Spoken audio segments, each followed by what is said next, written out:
just talk. You'll just talk. Okay, that's fine. Good stuff. Good. Well, actually, I make it 4 o'clock. I think it is 4 o'clock. And I'm delighted to see all you people here today. And we're speaking to you in connection with Fintech Scotland, which is their festival, which is ongoing at the moment. There's been quite a lot of interesting things that have come out of that. So we're part of that. And as you know, we're one of the early adopters of Fintech Scotland and of Crypto UK. So the format today is very simple. I'm going to kick off with a few remarks. Gordon Povey is going to tell us about better internet search, which is personally, I think, a wonderful thing and which Scotcoin is partnering with. Brian is going to give you some information about security and so on, which is absolutely paramount nowadays in the crypto space. And at the end, Jonathan Rich is going to give us a little, I would like to say a little G up, because he's that kind of a speaker, about what Scotcoin is doing and all the rest of it. I'm sure one of the questions that somebody will, if you have a question, just stick it on the chat and I'll try and pick it up.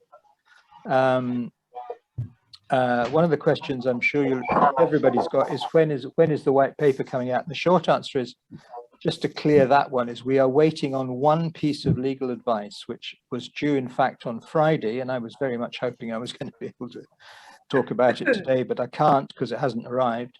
But I do expect it any minute now, and as soon as it does arrive, we'll be able to finish off the white paper and get moving properly. The white paper's largely written already. Oh, Samira, can you maybe log yourself? There we go. Right. Okay. So I'll kick off. The name of this particular presentation is Scotcoin, the Saviour of Crypto. Now that's a very strange thing to say, and it's in my view it's really quite an important point. As you all know, when Satoshi Nakamoto decided to do his peer-to-peer presentation and so on in white paper, he started from the basis that people should be able to control their own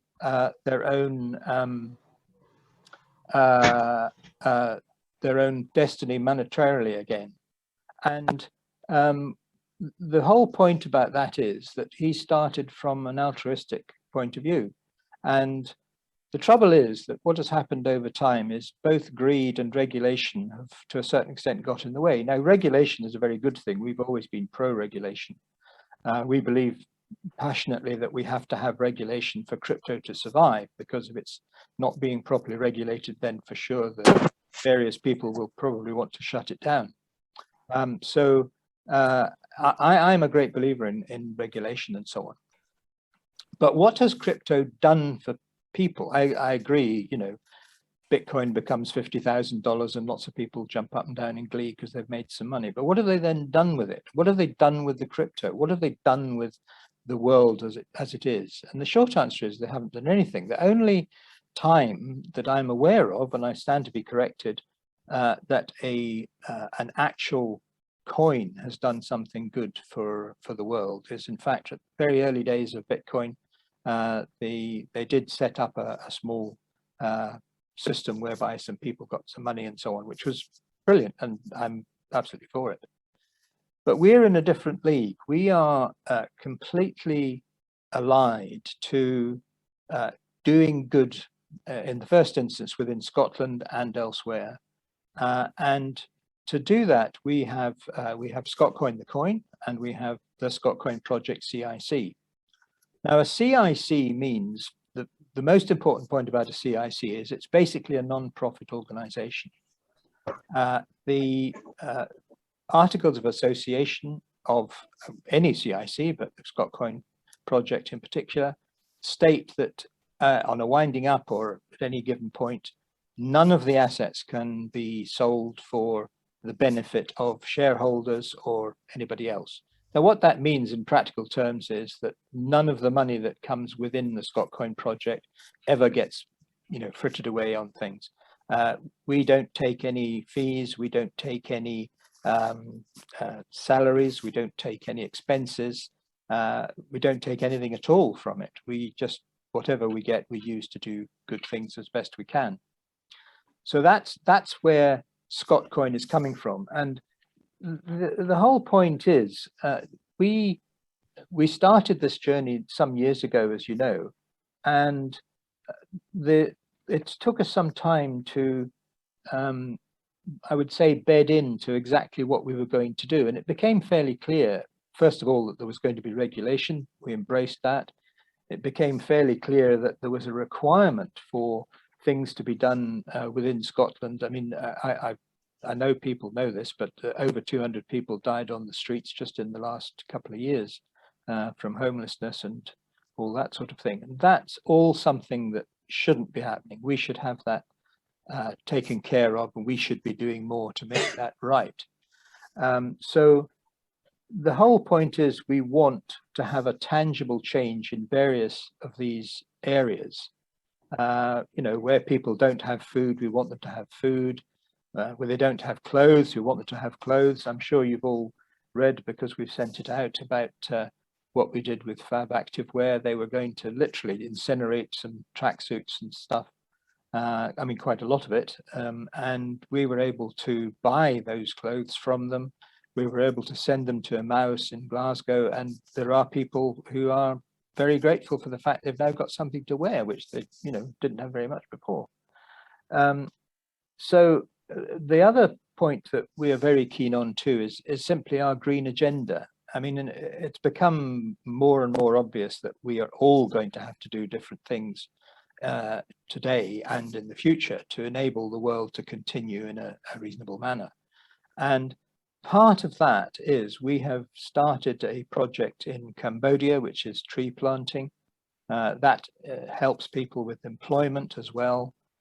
We are just in the process of getting started on a project in the Congo, whereby instead of trees being chopped down and palm trees being planted, we are actually paying people not to do that and simply to look after the trees. There is some logging that has to take place because you have to do that.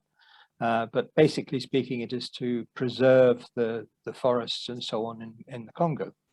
And we're not the only people doing that. There are other people doing that. And that is a very worthwhile exercise just on its own.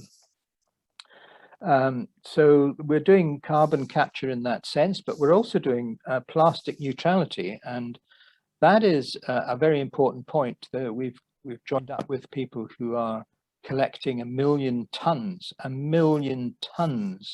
of plastic waste from the sea every year.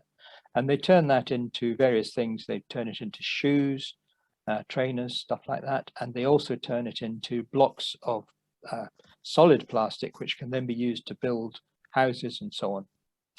And a very worthwhile exercise that is as well. So rather than plowing stuff into rubbish dumps, it should all be reused and recycled. And we're all going to have to do this, whether we kind of think that it's just another passing fad or whatever. It doesn't really matter, because it's going to come and it's going to have to be done. So we're very sure that what we are trying to do is going to help in our own small way, and we're going to focus using Scotcoin to do all these sort of things. And we are very certain that it should be known that crypto is not just a conduit for drug cartels, and people talk about this all the time. Of course, the worst possible thing if you're a drug baron is to try and do things on a blockchain, because everybody can see what you're doing. But of course, that doesn't necessarily translate into anything good. But we are quite sure that we can be a course for good. We have a lot of different projects that are on the go. More will be revealed in the white paper, which will be not that long away now, I hope. And as a result of that, we're very sure that we will make things better for people in Scotland. And that's really what we're about. I've always said I want that. I want people in Scotland to be better off. I want them to be better looked after. I want them to have a better life altogether. So that's where I'm coming from. Anyway, that's enough from me. I'm going to hand over to Gordon. Gordon is the CEO of Better Internet Search. Now, better internet search does something that's very close to my heart. It means that you can look up something and you don't get 27 emails telling you all about it and how you should have bought that one and this one and all the rest of it. You get nothing. And that is absolutely brilliant. Gordon is the CEO. We at Scotcoin have taken an investment in his business, and we are also working towards being their native token for reward and so on. So I'm going to hand over to Gordon, and there you are. Thanks, Temple, for the introduction. So you all hear me okay? Yeah. Yes, yeah. I think I'll just spend a couple of minutes talking about better internet search, who we are and what we do. And then I'll talk about how we relate to Scotcoin and what we're doing with Scotcoin. So as introduced, I'm both the CEO and founder of Better Internet Search. We've been going a couple of years. We launched the actual search engine live to actual users as a beta in December of last year, so just before Christmas. We are effectively an alternative ethical search engine, which is better for you, and it's also better for the planet. So better for you in what way? Well, we don't serve ads at all. We have an alternative revenue model, so there are no ads to interfere with what you're doing. We're private and safe, so we're not abusing your data. We're also subscription free, so we're not charging a subscription despite the fact that we don't actually have ads, which is the normal way to make money. And we also deliver great results too. And if you don't believe us, you should try us and discover that we are at least as good as the alternatives which are available. And better for the planet, I said. Why are we better for the planet? Well, first of all, 35% approximately of all the energy consumed by search is in delivering ads. Now, the internet and search in particular is pretty hungry on energy. It actually generates the equivalent CO2. Well, it's actually more CO2 than the global aviation industry. So it comes as a great surprise to a lot of people, but the internet is actually consuming more CO2 than global aviation, that often gets a very bad name. So simply by reducing ads alone actually reduces an awful lot of that CO2. The other thing that we're doing is in development, we have ethical product search. So one of the major things that we actually do is we allow you to find things online when you want to buy. But at the moment, you can't actually find much in terms of how ethical the products are or how sustainable. And we're working at the moment on a project which will enable you to actually see the sustainability of products prior to actually buying them. So, as I say, search engine better for you, better for the planet. How do we relate to Scotcoin? What's the relationship? Well, through some discussions, we decided that Scotcoin could invest in our pre-seed funding round, which concluded in the beginning of August last month. So Scotcoin have invested 500,000, so $500,000 Scot into our company. We have an internal monetization system. It's secured on blockchain, and we can work with any ERC20 compliant token. So we are actually taking the Scotcoin as our native utility token within our system. But I guess you probably want to know, well, how will we use this? How will we use it to actually benefit the users? Well, we allow users to gain rewards. When they're using our search engine, we incentivize them to do certain things simply because there are certain things that generate revenue for us. In particular, online shopping. This generates revenue for us without advertising, and we obviously want to encourage our users to do that because otherwise we don't have a sustainable business model. And we do this by offering rewards. These rewards fairly soon will actually be in the form of Scotcoin. So we will be giving Scotcoin as rewards to our users.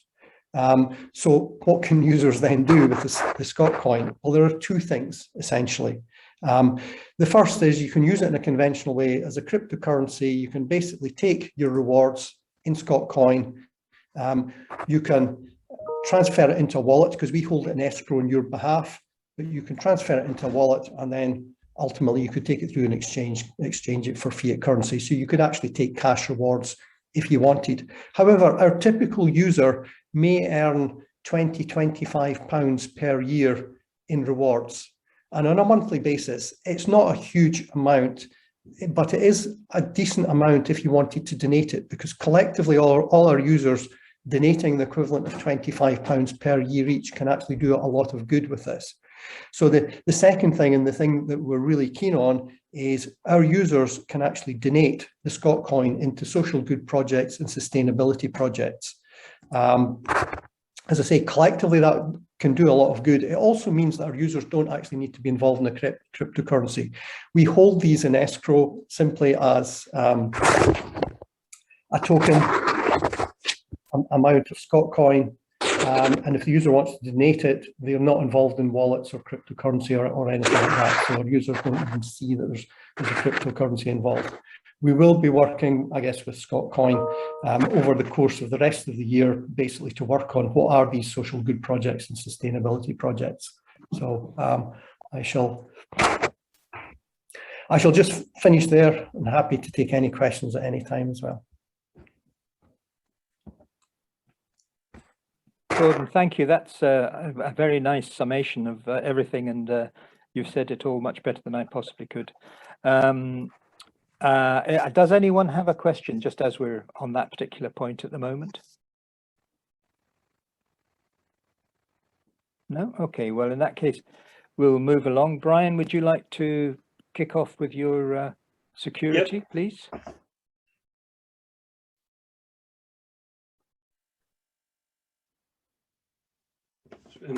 Move it to the other screen. Just give me a sec.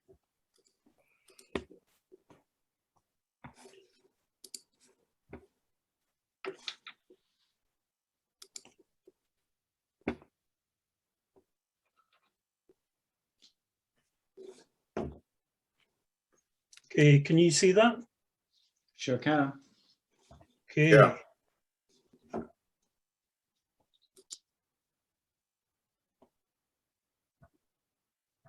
Can you still see it? Yeah. Yeah, it's all fine, Brian. Okay.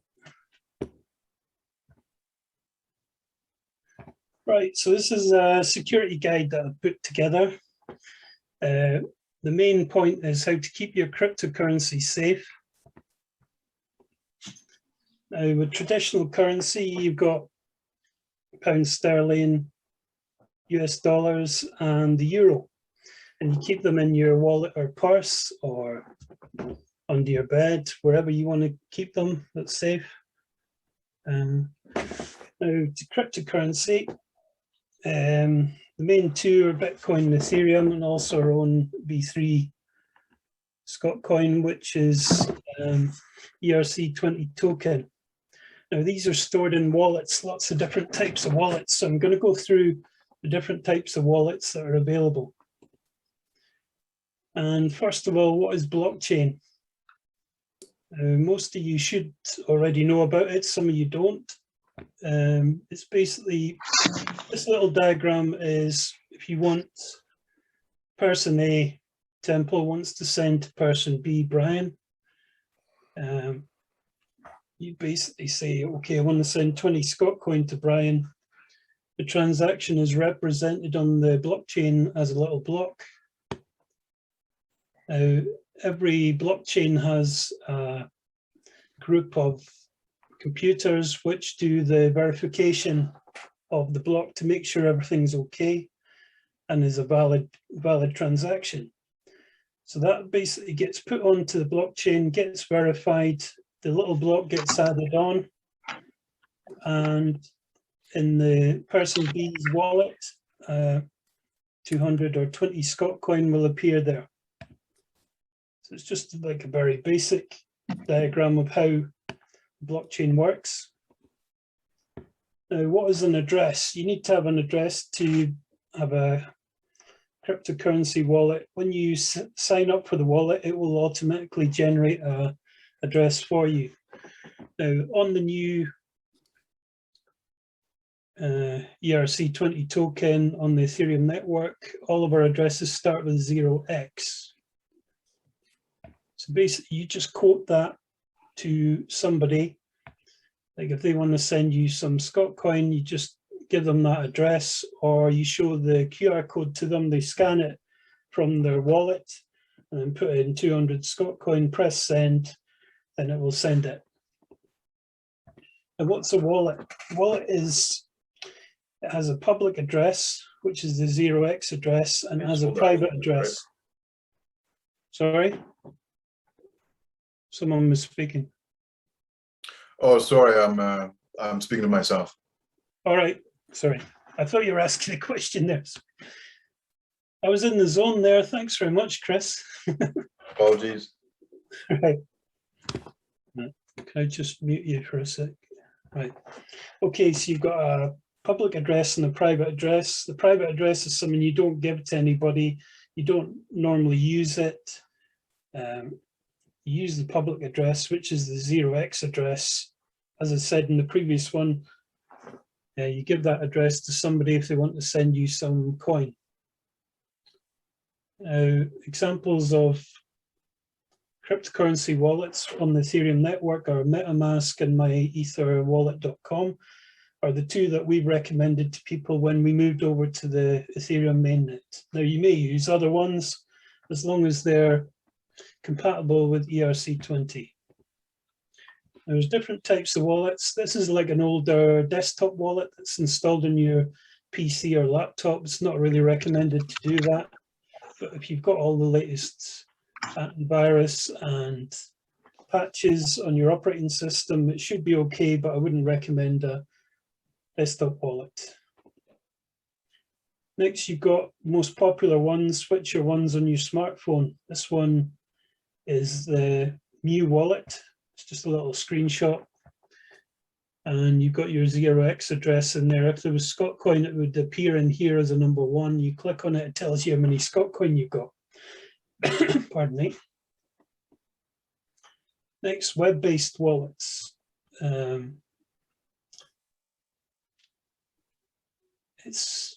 These are also very popular. It's an easy way of setting up a Ethereum wallet. You just go to Google Chrome, Mozilla Firefox, or Brave, or whatever browser you want, put in myetherwallet.com, and it will generate a wallet. It will ask you to write down 12 words, which you write down very carefully, keep in a safe place. Or it could be 24 words if you want to make it more complex and make your life more difficult. Just choose 24 words. And once you've actually signed in and chosen an address, MyEtherWallet actually gives you a whole list of addresses. Now, if you see one that you like the look of, just choose one of them. Once you're logged in, this is your wallet here. You can copy your address from here.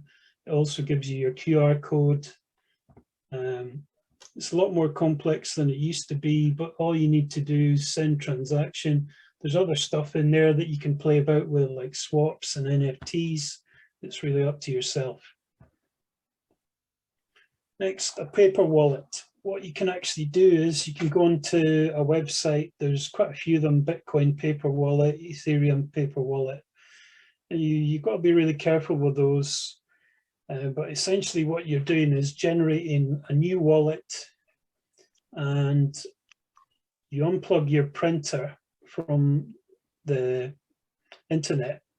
Just have a cable plugged into your PC, then send the paper wallet to your printer, and it just prints it off. You've got that's your public address, that's your private address there, and obviously keep it in a very safe place. You can quote that public address to somebody or get somebody to scan that QR code, and it will send coin to the paper wallet. And it's completely offline. You stick it in a safe or a locked cabinet. It's for people who really don't want to do any trading with any coin. It just sort of stays there for several years. You can take the coin away from that and then put it into another wallet. There's software where you can do that. And finally, hardware wallets. I did my master's dissertation on this. So if you want to be really bored, if you're having difficulty sleeping at night, I can send you that paper. Now this one is a Ledger Nano and this is a Trezor. It just simply plugs into your machine. It generates an Ethereum wallet or a Bitcoin wallet. You can send all of your coin offline onto one of these and stick it away in the safe or a locked cabinet. I would say the Trezor one is the one I would recommend. It seems to be safer and more secure. And obviously you can set up a PIN code and a passcode on these. So if it did get stolen, somebody would need to know your PIN number or your passcode.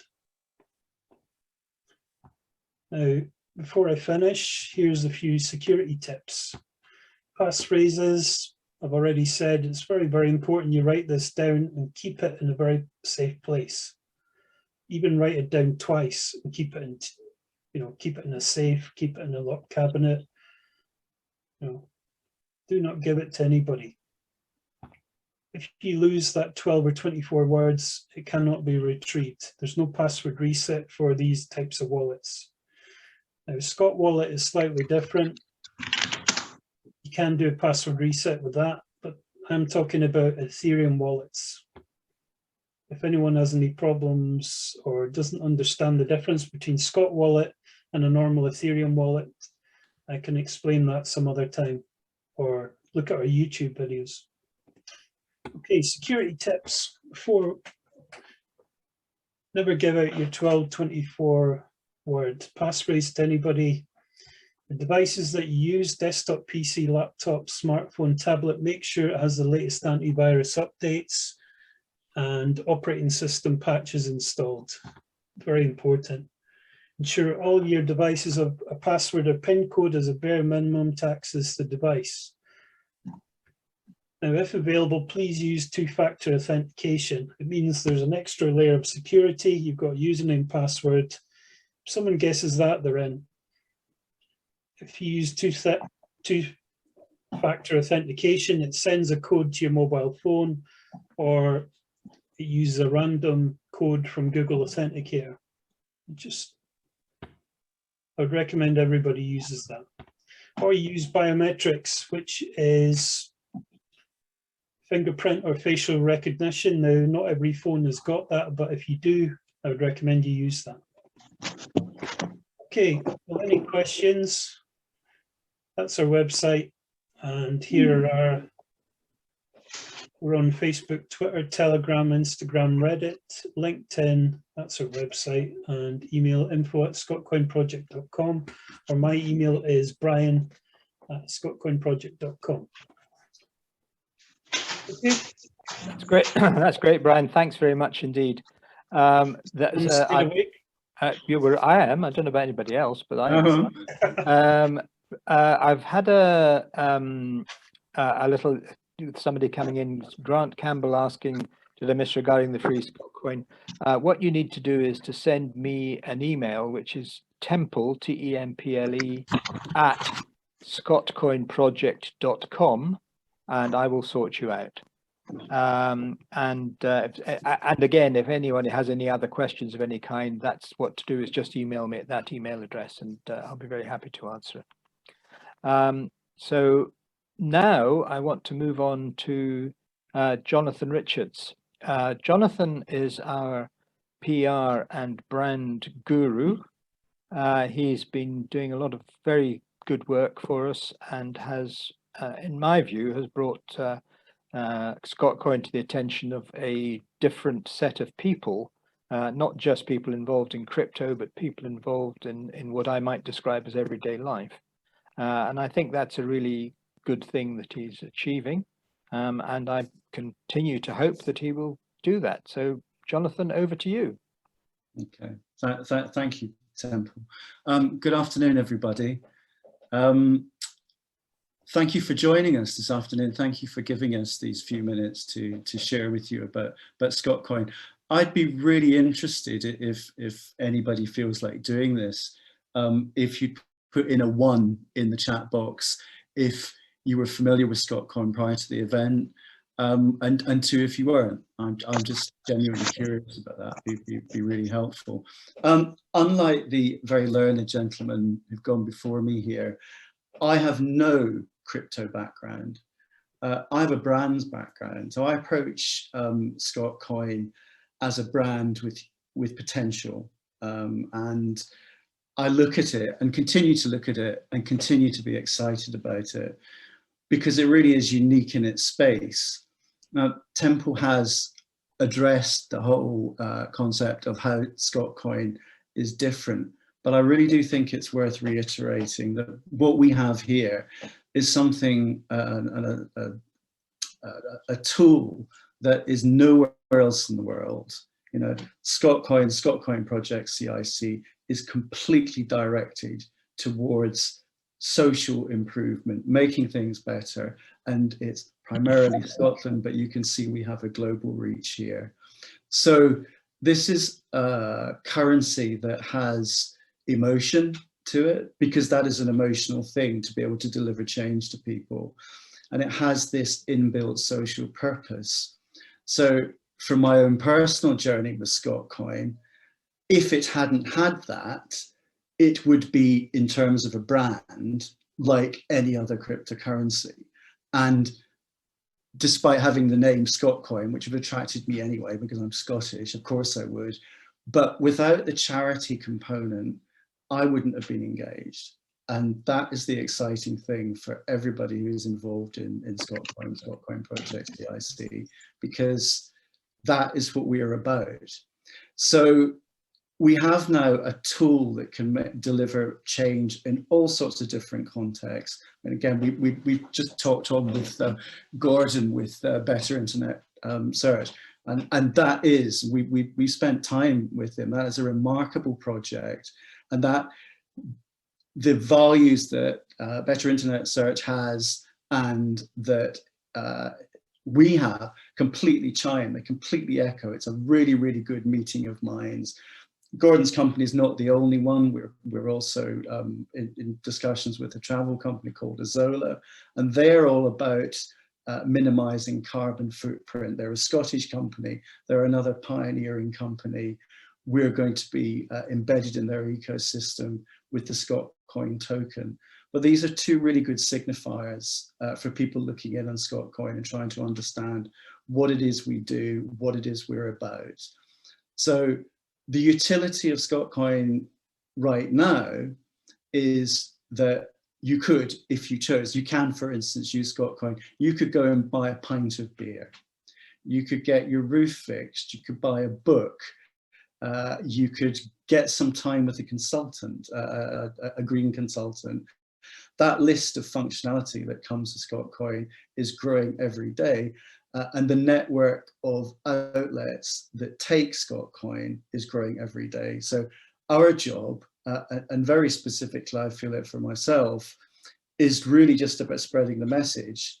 And we have a fantastic message, because who wouldn't want to engage with something that wants change and isn't looking for a payback? And we have here a brand that stands alone in its space.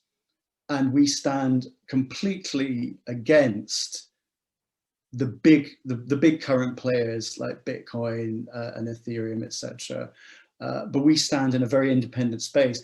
But our ambition, our intention is to grow and grow and grow and grow. So we will make Scotcoin a big global brand. We will take it around the world. We start off primarily in Scotland and the UK. We will communicate what we do. We'll grow the brand. We will have more and more people interacting with it, people who want to acquire it, outlets that want to use it. And that in itself will act as a channel which will drive so much change, because as all that happens, then our ability to affect change becomes broader, because we have more bandwidth, if you like, to play with for Scotcoin. So there's two really interesting case studies kicking around that I think are worth mentioning, which kind of contextualize and probably bookend what Scotcoin is and does. One is the Weir currency in Switzerland, which dates back, I think, to the mid-30s, but it is effectively an alternative currency that was set up then and is still used by 600,000 people in Switzerland today. It operates out of 70,000 outlets. the option for people in Switzerland is to use the franc or the euro, whatever, in conjunction with the weir. It's something that could so easily happen with Scotcoin, where it could be an adjunct to the pound. That's another thing that is possible with this. Most recently, and this is actually a developing story right now, is a thing called Miami Coin. And actually, I genuinely urge you to have a look, Google, better internet search, I'm only joking. Do look at what's happening around the Miami Coin, because the mayor there has basically got behind crypto for Miami specifically, and he's embedding it into their economy. And it's already yielding results for them. He's worked out it's creating $2,000 for every 10 minutes for the economy there. It's a really, really interesting case study. And I think it has relevance for what we're doing as well, because we're about adding dynamism to the economy, because that's what will drive change. That's what will drive engagement. Finally, just to give you an idea of the things that we're doing and the conversations that we're involved in. So one, and tediously, it has to be, we can't go into huge detail at the moment, but most obviously, we are having conversations at governmental level around Scotcoin, because we have to, because we have something that we think has value and can be of service to the country. So we have conversations going on there. In terms of the mainstream media, there's already been a few pieces that have gone out in outlets such as The Scotsman. There was a feature on BBC Radio Scotland recently. What this tells us is that the awareness of Scotcoin is growing, and that we are reaching a biting point in this awareness. Other things that we're actually currently working on are actually reaching out to young people, and specifically 18 to 21, and then after that, people under 40, because these people are engaged by crypto anyway. I'm sure the surveys are saying 40 to 50% of them are actually choosing, if they're choosing to invest, they're looking at crypto and shares. And actually it's 50-50 on how that breaks down. So we have to get through to them, and we're going to, and we will get through to them as a focus. But the key thing is, this is Scotcoin's moment. This is a time for this currency.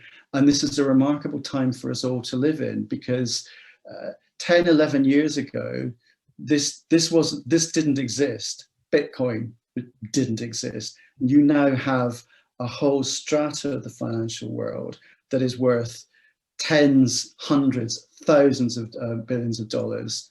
That is our reality right now. That's what we've got. This is a currency. This is a way of doing business. This is a way of sustaining economies. There's not going to go away. This is here to stay. And Scotcoin and Scotcoin project are about building on that and directing all the benefits that can be accrued from having this wonderful, wonderful tool, and to be able to direct it to benefit people here and in places abroad. And that is essentially where we are right now. And as you can probably hear, I am hugely excited. I'm supposed to be excited. And I hope I've managed to share some level of excitement with you. That's basically where we're at. Jonathan, thank you. And I'm always delighted to hear your enthusiasm about all these things, because it's a real G up as far as I'm concerned anyway.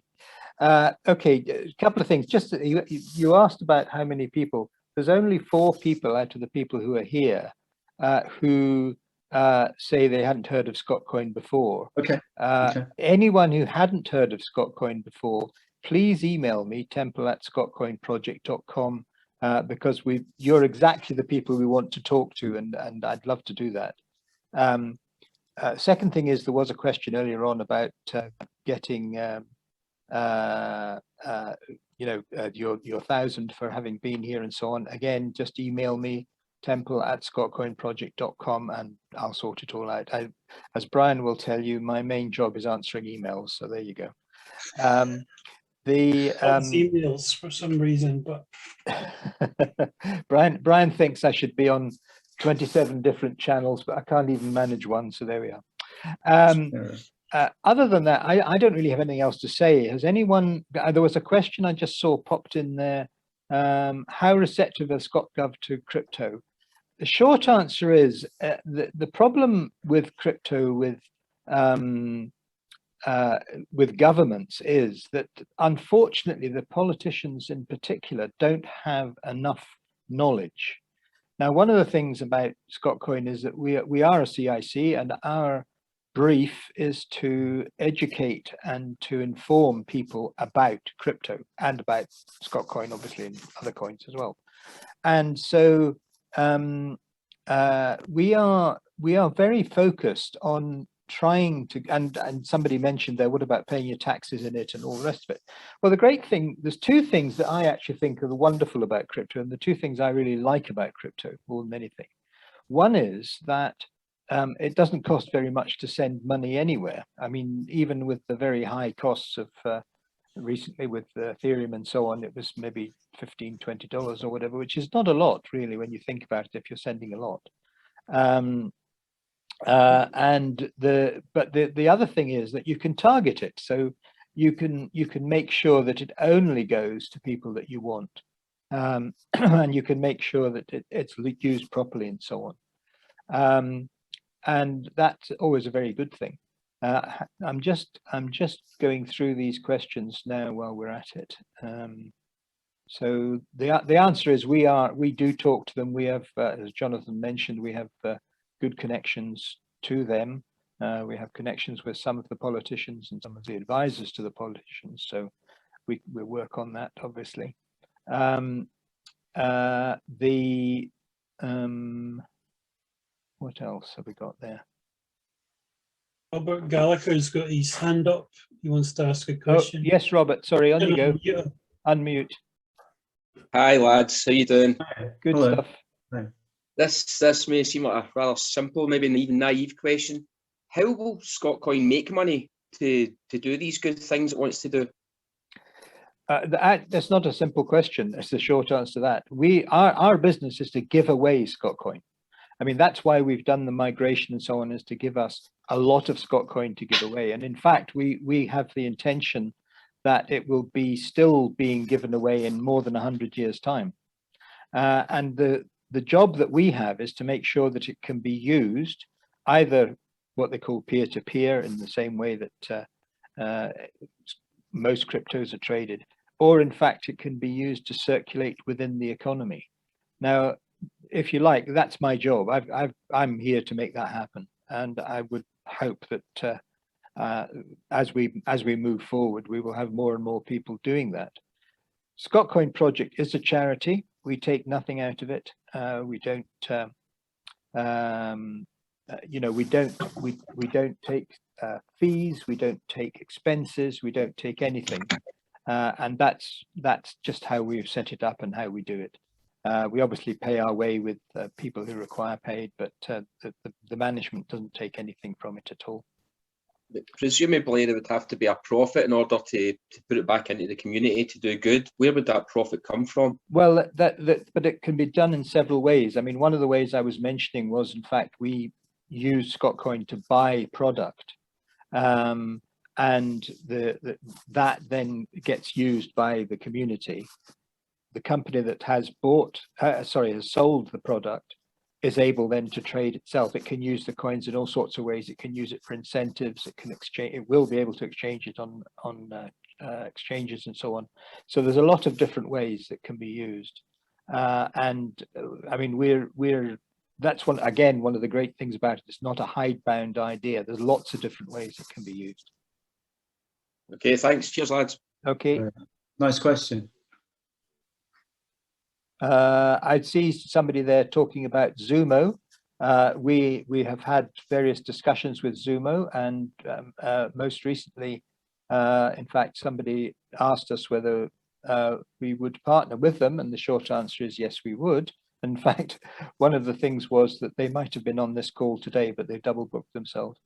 But having said that, Zumo requires any one-day link to have a quote on an exchange, because that's how they operate. If somebody is moving coin, they have to move it through an exchange and so on. But we'll be very happy to talk to them once we're on an exchange, no problem at all.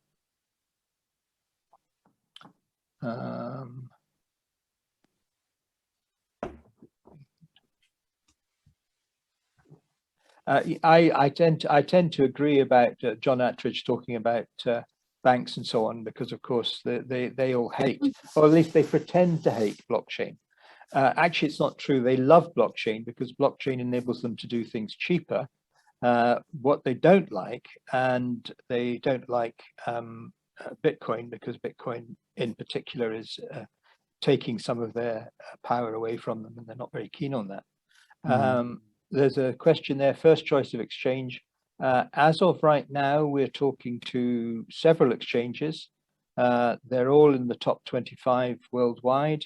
There is a cost to doing business with them. We have cleared, practically speaking, all the legal hurdles that are required to make that work. I would think the first one that we would go on to would be probably Probit, Global, who we've had a very good relationship with and have been very helpful to us, and they've been very nice people to deal with. So Alistair Douglas has got his hand up. I'll just unmute him. Sorry, Hi, just Alistair. muted me. There we go. Okay, thank you, guys. I have to admit, I'm very naive to this, so apologies if this instigates a bit of eye rolling and whatever else. So it won't, I'll tell you. Good. No, fascinating presentation, but kind of following up from what Robert's talking about, and I get that you buy things which then creates profits and then you can distribute them to third party. But what is Scotcoin worth? So when you're buying something to then sell on, I mean, how does that? I mean, this might be all to do with cryptocurrency. You might just send me a link and I can read about it. But I mean, how does it get valued? Well, as of right now, most cryptocurrencies are valued as what they are on at the exchange. I mean, you can look at exchanges. I mean, Coinbase is a very good example, and it's got hundreds of different cryptos, all with a price on, and you can use that price as the price for whatever you're doing. From our point of view, we're not yet on an exchange. We have our own view of the value. We stopped selling some months ago. We were selling at £50 1,000. Now that's 5 pence a coin, and we stopped selling because we believed at that time the price would be higher once we were on the exchange. The people who are accepting Scotcoin are, I believe, slightly altruistic. They're realizing that what we're doing is a good thing. They can help us to do it, and they're prepared to do that, and they're prepared to wait. You know, if they want cash, they're prepared to wait for the cash to come back. But most of them don't, actually. It's very interesting. One of the things I have to deal with is people who are looking to sell for whatever reason, and very sadly I've had 2 or 3 executors in the last 6 months or so. And the most interesting thing to me is that 2 out of the 3 executors, the beneficiaries have said, instead of, you know, sell the Scotcoin and give me the cash, whatever, have said, oh no, I'm going to keep the Scotcoin. Now that to me is wonderful. I just love that. That just absolutely pleases me no end. I may say there are other reasons. We had a lady who wants to give her husband a surprise party, and because he looks at her bank account, she didn't want to use her bank account, so she sold some Scotcoin. But I mean, you know, that's what people do.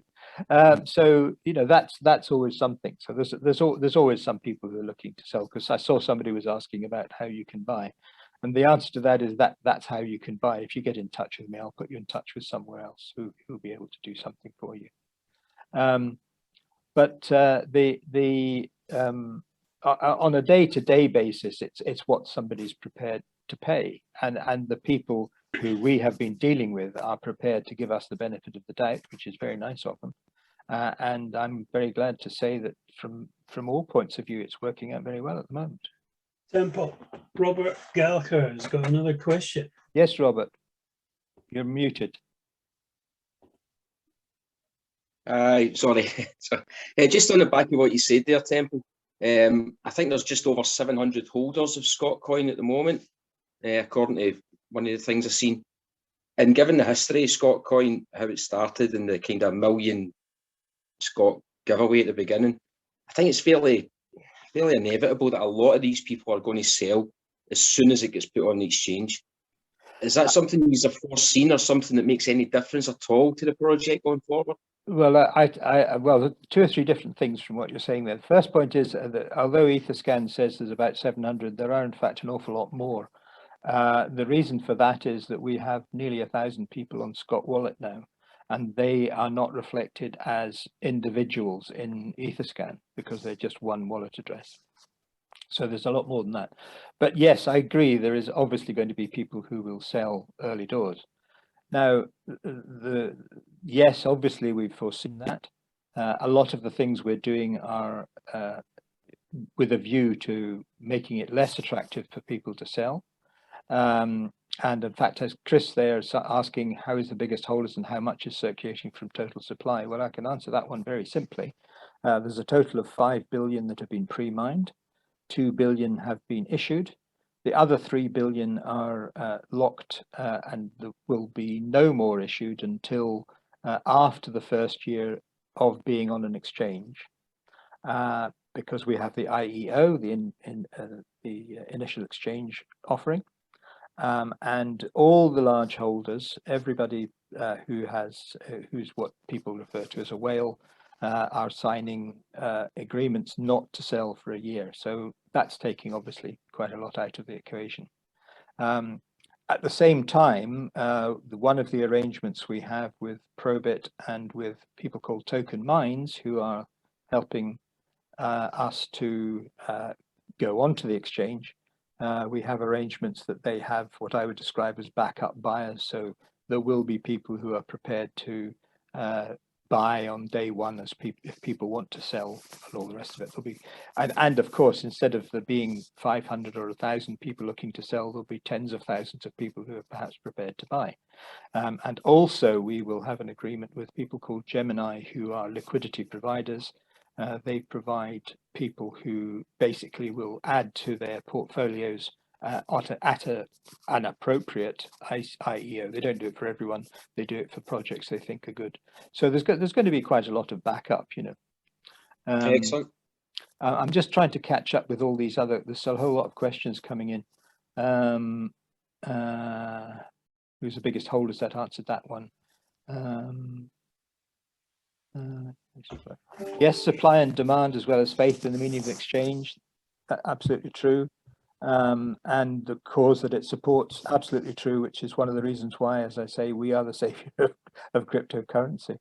And it is a year after IEO. Will be none of the whales, none of the what we call the treasury will be released until more than a year after IEO.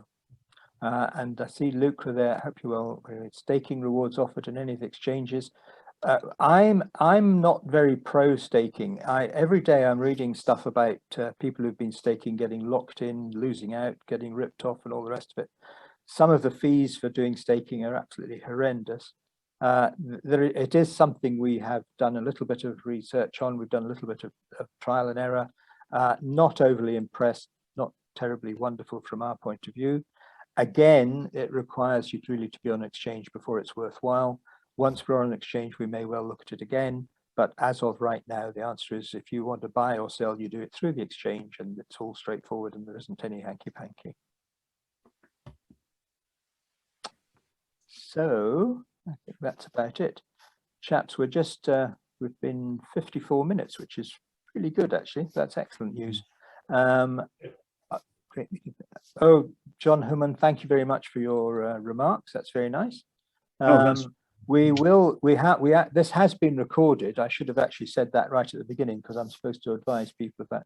It has been recorded. If anyone would like a copy, if you again email me temple@scotcoinproject.com and I'll get Brian to send it to you. No, that's all right. Put it on YouTube. Yeah, we'll put it on YouTube as well. And anyone who's, as I say, anyone with any questions, always happy to answer. Anyone wants to know anything, anyone wants to help us in any way, always happy to talk about it. So if no one's got anything else just now, I'm going to say thank you to all the participants. Thank you to the speakers. And please get in touch, help us. Absolutely. Thank you very much indeed. Thank Brian, you to everybody. There's about 40 people Yeah, here that's right. most of the time. It's Yep. really good. Yeah, excellent. Right. Thank you.